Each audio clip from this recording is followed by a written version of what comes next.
Hi there, good day everyone. So today's video is titled How to Stop Smoking Permanently Even If You've Stopped and Started Before in the Past. I just kind of did a live about this a second ago. I'm not sure if this will add on to the one I just did or if I have to start it again because I don't know about, this is all new to me, this Facebook business. Most of my work comes from referrals, but hey. So this is the title, How to Stop Smoking Permanently Even If You've Stopped and Started Again in the Past. And the reason a lot of smokers find it difficult to stop smoking is because they believe that there are some benefits as to why they smoke. They believe that smoking helps them with their stress. They believe that smoking calms them down. They believe that smoking is their crutch and gives them confidence.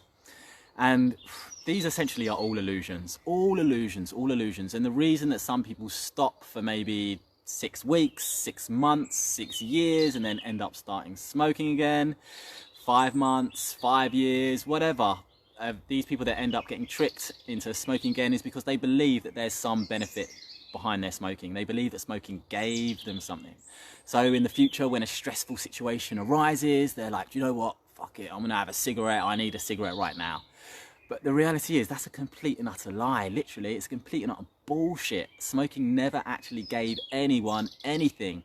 And it's all related to the nicotine stress cycle. And this is the understanding, it's the really simple understanding, but a fundamental understanding that nicotine fills that smoking fills the body up with nicotine, and as that nicotine leaves the body, it creates this empty, insecure, empty feeling that we have always known as a craving, and we've translated it in our minds as I want a cigarette. And the only way to get rid of that feeling was to smoke another cigarette, and it would fill our bodies back up with nicotine and restore us to our original state, restore us to our equilibrium, restore us to the way that we were before we ever started smoking, before we ever got tricked and conned into the nicotine trap.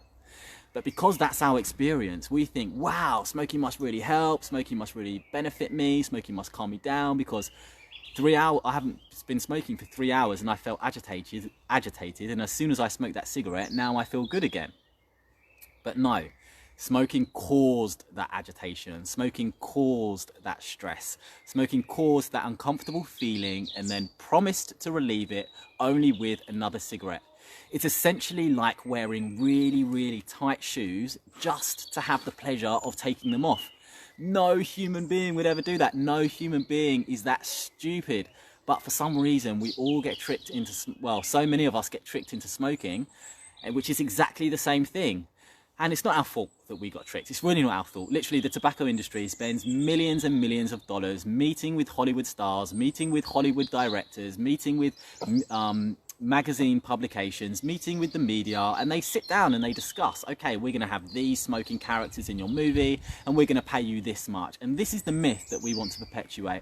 We want to perpetuate the myth that it's really difficult to stop smoking, and we also want to perpetuate the myth that, you know, smoking helps with stress. So let's have, you know, the character that's really dealing with stress go out and pull a cigarette and just like handle his stress by smoking a cigarette. That's going to be amazing. And we'll give you $1 million to put that in your movie, because we know that your movie will reach 10 million people, and that will hypnotize and trick however many people, all the people that watch it basically, and believe it. Yeah, because even non-smokers seem to think that smoking helps with stress. Even non-smokers seem to think that smoking helps with stress, and they don't even smoke. And that's because of the lies and the bullshit perpetuated by the tobacco industry. But these are literally just lies and bullshit. Smoking doesn't help with stress. Smoking causes stress. So the key really, in order to not get tricked back into the nicotine cycle, not get tricked back into smoking, if we stop smoking for 6 months, 5 months, 5 weeks, 5 years, whatever it is, however long it is, the key in order to not fall back into that trap is to really understand the nicotine cycle and really appreciate the fact that smoking never gave us anything. So in the future, if we find ourselves in a difficult situation, an awful situation, we don't think, oh my God, I need a cigarette right now because that's going to help relieve this situation. No!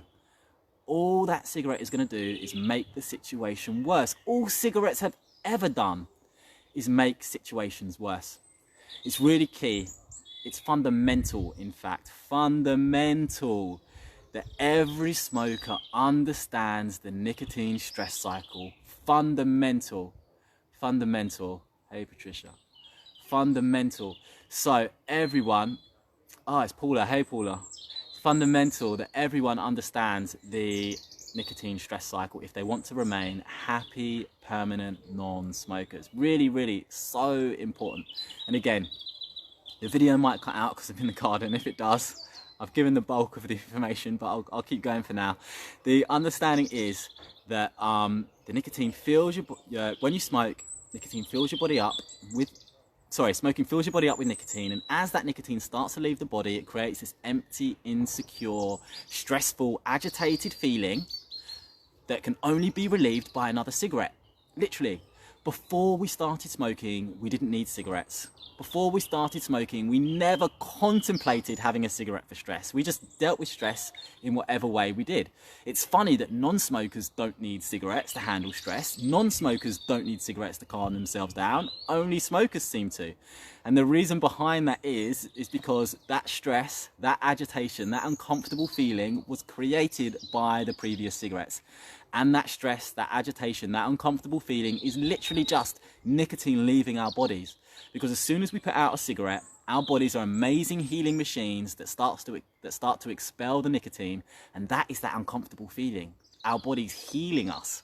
So what we really need to start doing is loving that feeling, loving that withdrawal, allowing that process to take place so that we can become completely free from nicotine, end the cycle.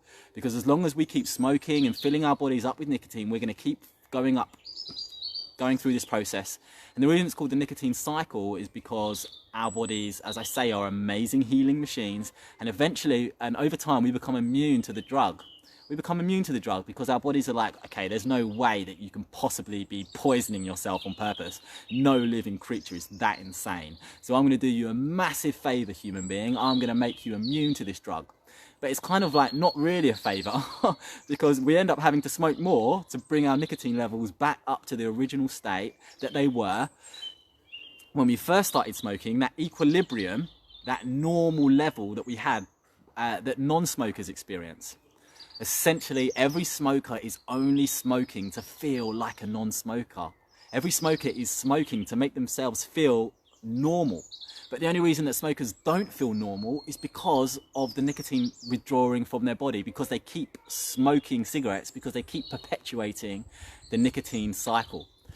Again, it's so important, fundamental that every smoker that wants to break free permanently and not fall back into the nicotine trap understands this. It's really important, and you need to understand it with your whole mind. There can be no doubt. There can be no doubt at all. People have to understand completely that smoking has no benefits. Smoking is a lie. Smoking is a con. Smoking has never done anything for anyone. The only reason people think smoking has some kind of benefits is literally because the tobacco industry goes round spending their millions of pounds trying to trick and con and hypnotize people into believing there are benefits. Well, luckily there are people like me who are here to de-hypnotize you from the bullshit, yeah? And there's loads of information out there that you can get on the nicotine stress cycle. And if anyone has any questions about it, feel free to ask me questions. I'm always happy to share information. And if anyone would like to know more about my work and how I'm getting such incredible results, helping people stop smoking in literally 2-3 hours online via Skype, I'm happy to have that chat. Check out my testimonials as well. They are banging. Everyone, have a lovely, lovely evening, day, whatever it is, where you are. Peace and love.